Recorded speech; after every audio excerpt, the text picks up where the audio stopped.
Today we're going to talk about Bitcoin and some key levels to keep an eye on as we head into Wednesday's FOMC, which is likely to trigger a lot of volatility for these markets and potentially even trigger a breakout for many of them that we've been discussing over the past few days. We'll also take a look at the DXY, the US dollar index, because it has played a role here over the past decade, and it's going to continue to play a role. So we'll take a look at the DXY and see what it needs to do for BTC to break out. Now, if you guys do enjoy this content, be sure to subscribe to the channel and click the bell icon for notifications because I am releasing these videos every day, Monday through Friday. Lastly, none of the content in this video or any video is ever financial advice because it is just my opinion. All right, so with that said, let's take a look at the BTC daily time frame. All right, so Bitcoin has been moving sideways really for the entire year so far. So you can see that this back here was the yearly open, so right above 46,000, right around 46.2. Now the market shortly after the year opened did break down below 46,000.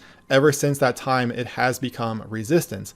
Now Bitcoin obviously has been moving sideways for the past really 2.5 months or so, and it's also been forming these higher lows, at least so far.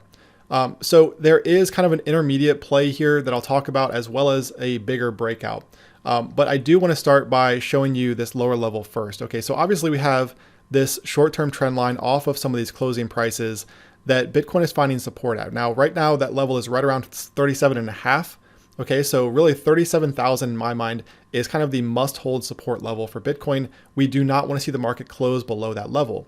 Now, the longer-term support down here actually extends from the bear market high.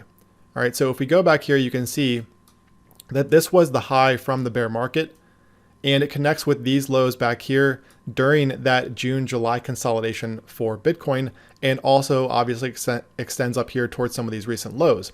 Now, the thing to keep in mind with this, even though Bitcoin has punched below this level, it has not closed below it. So it has not closed a day below this level over the past few months. And that's what's going to be key here, is holding above this area right around 37 on a daily closing basis. Now, if we were to see Bitcoin close below 37, the next key level is going to be 35, which has been a key support, a key horizontal level here over the past few months.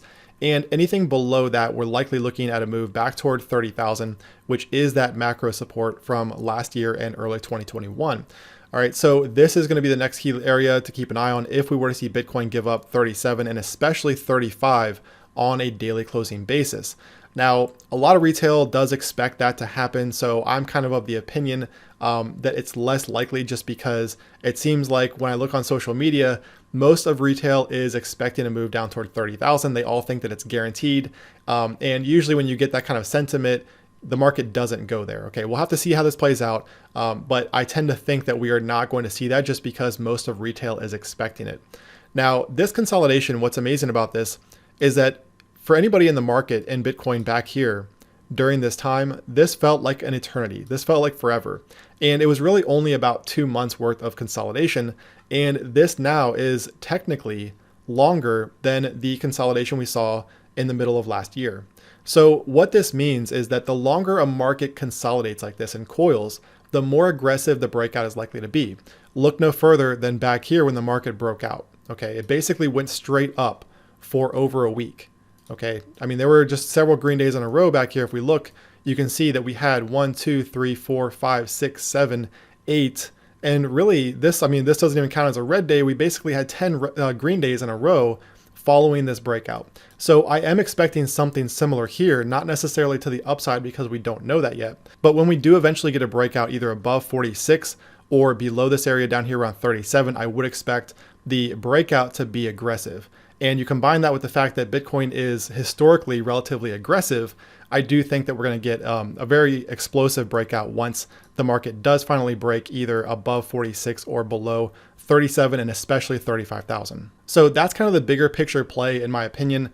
And if we look here, if I turn off log for a second and we move in, you can see that the objective here, okay, based on the height of this, a very conservative objective here for this market when it does break out either way, would be if we measure up here, you can see that we get somewhere around like mid 55s. And you can see if we then measure lower from this area down here, you get somewhere right around 27 to 30. All right, and that kind of lines up with those areas we talked about. So the objective following a breakout from this consolidation here is going to line up with either 27 or 30 or all the way up here toward 53 to 55,000. So either way, you're looking at about a 20% move from Bitcoin once it does finally break out from this pattern. All right, so let's go ahead and talk about now a short-term play here for Bitcoin that could materialize really over the next 24 hours when we do get that FOMC tomorrow. So looking at the 4-hour time frame, in order for Bitcoin to move back toward resistance, I think it needs to break this trend line up here, okay, and then also get above these recent highs. So right around $40,000, it has to close above this area up here in order for BTC to move back toward 42,000 and potentially back toward 45 to 46,000. So as long as it's below this area down here, then it's kind of locked between $40,000 and that $37,000 to $38,000 support area.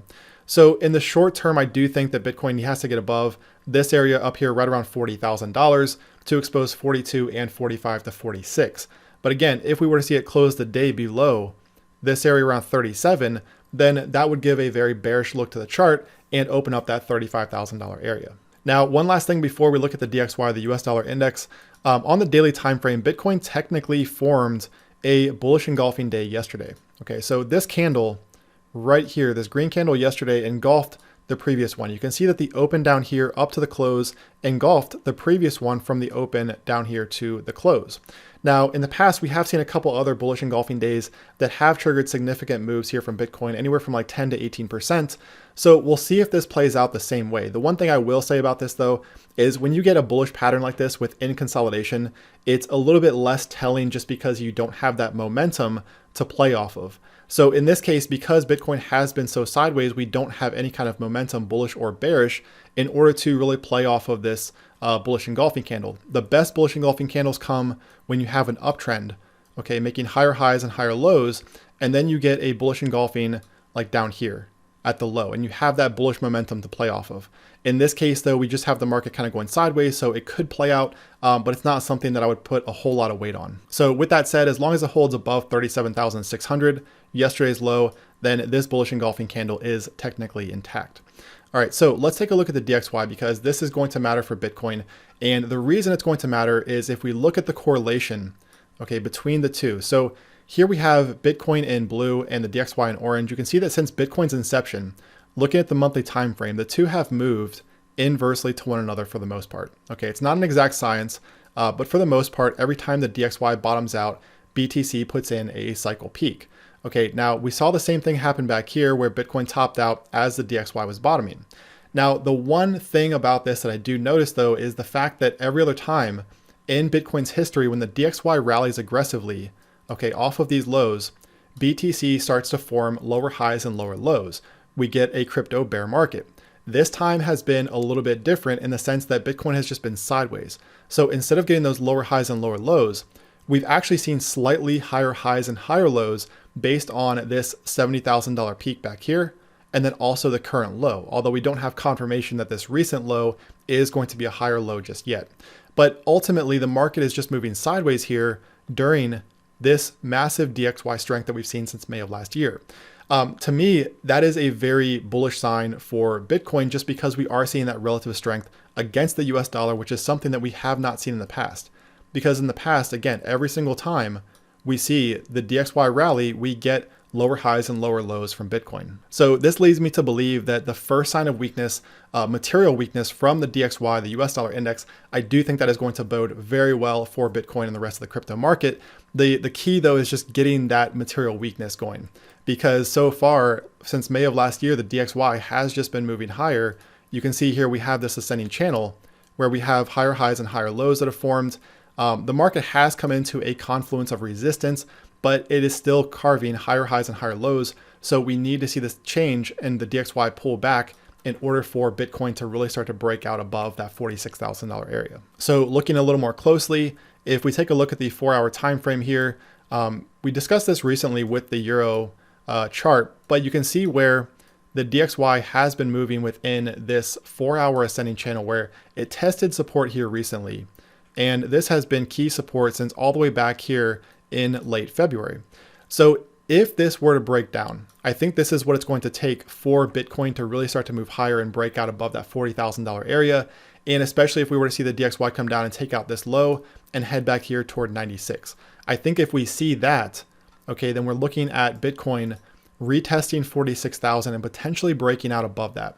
So I think that's what it's going to take as kind of a little bit further confirmation for the crypto market, for Bitcoin, for them to really start moving higher. We need to see the DXY start to break down, and the start of that is going to be getting below this channel support right up here around 98.80. But with that said, I do have to reiterate that tomorrow's FOMC, okay, Wednesday's FOMC is going to be a very volatile event. So I think it's very tricky to try to trade anything up until that event. In fact, it's not financial advice, but just, what I'm doing, I don't like to trade ahead of these events or even during them because you get a lot of whipsawing price action, a lot of stop loss hunting and similar things. So I think it's going to be very difficult to trade this either Bitcoin or really any market here over the next 24 hours.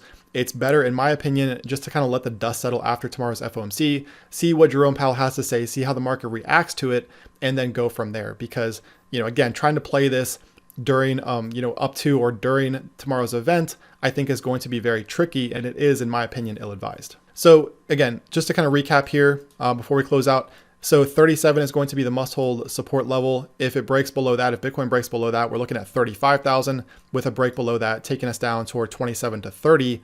Alternatively, up here above $46,000, we're looking at 53 to 55, potentially $60,000, but we'll see. That's obviously a ways away. So, I think anybody right now would take $53,000 if we do get that break higher. And the short-term play probably materializes on a close above this trend line here, right around $40,000. But again, tomorrow's FOMC is going to decide a lot. I think we're going to get that breakout from Bitcoin, everything from Bitcoin to the DXY, the Euro USD, the Ethereum breakout we've been talking about. Everything right now is kind of setting up to a breakout this week, and I think tomorrow's FOMC is going to do it. So stay patient out there, wait for the trade setups to come to you. I know it may feel like you're missing out on a lot of price action right now, but like I said before, a breakout here from Bitcoin is going to give us likely a 20% move, either higher or lower. The same thing with Ethereum, it's going to give us like a 30% move higher or lower most likely. So I think there's a lot to be gained on the other side of the breakout. So I hope this video helped, guys. If it did, be sure to subscribe to the channel, click the bell icon for notifications, smash that like button, and I will talk to you again tomorrow right before FOMC.